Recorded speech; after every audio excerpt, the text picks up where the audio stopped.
Irma.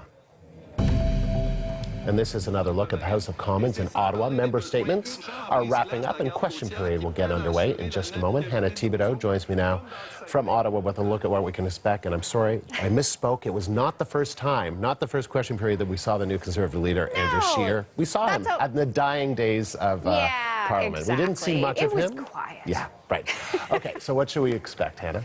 Well, you know what? I'm giddy about days like this. I love it when the House of Commons returns, and I know you do too, Andrew. You love doing this together as well. One thing that we're definitely going to hear about, I have no doubt, is that the new tax proposals that have been put forward, the pitch to eliminate some tax advantages that are typically used by small businesses across Canada, that is going to be something on the agenda. And I'm pretty sure that the Conservatives will have it on their agenda. The reason why I say this is because right now, Andrew, they are spending about $100,000 on ads, both online, on radio, with Andrew Scheer, the leader, talking about how these taxes, eliminating these tax advantages will really hurt small businesses across the country.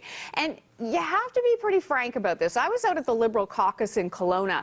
There was a lot of concern, not only from, Conservatives saying, hey, this is a bad thing, but also inside their own Liberal caucus. There were about 40 to 50 MPs who stood up behind closed doors, and I heard this from people inside the room, to bring up the issues to the Prime Minister and to Bill Morneau, the Finance Minister, saying, we are getting a lot of backlash from our constituents. So they're saying, maybe we shouldn't move so fast on these things. Maybe we should take a second look at some of these, eliminating some of these tax advantages. And in fact, there is consultation that is continuing until October 2nd, but some are saying the consultation phase should be extended, that potentially they should alter some of these, elimination of some of these tax proposals. And today, we expect the Canadian Taxpayers Federation, and we'll show you if we can get this shot, they're going to fly a plane over the Parliament buildings with a big banner on it because clearly they're unhappy with these tax advantages being eliminated. There's a shot of the Parliament buildings. We don't see the plane there just yet, but when it flies past, we'll try to get that shot for you. So they're out there. They are saying this is bad to eliminate this. We also have from British Columbia, they're saying it'll affect 176,000 small businesses and affect not in a good way. Yeah. They say it'll affect them in a bad way. You know, Hannah, I mean, people have been criticizing the government over their communications around this.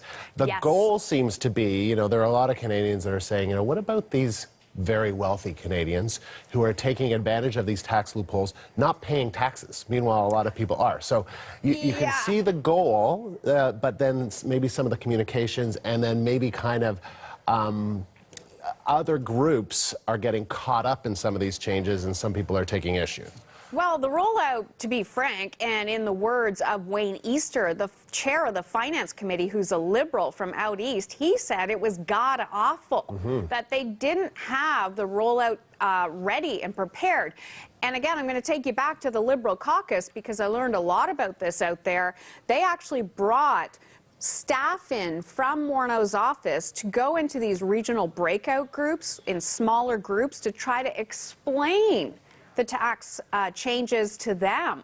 But even afterwards, I saw people late at night still sitting with a lot of these people to talk about the changes. And when it comes to, the loopholes and things like that, a lot of the small businesses are saying, look, we're not tax cheats. These are tax advantages that they are legally allowed to use. What the Trudeau government feels is that they're using these and they shouldn't be advantaged this way. They say anyone, who makes under $150,000 won't be affected by this. But let's be frank, a business owner making, $150,000 isn't a lot of money for a business owner who has a lot of expenses, who has staff, all of those types of things.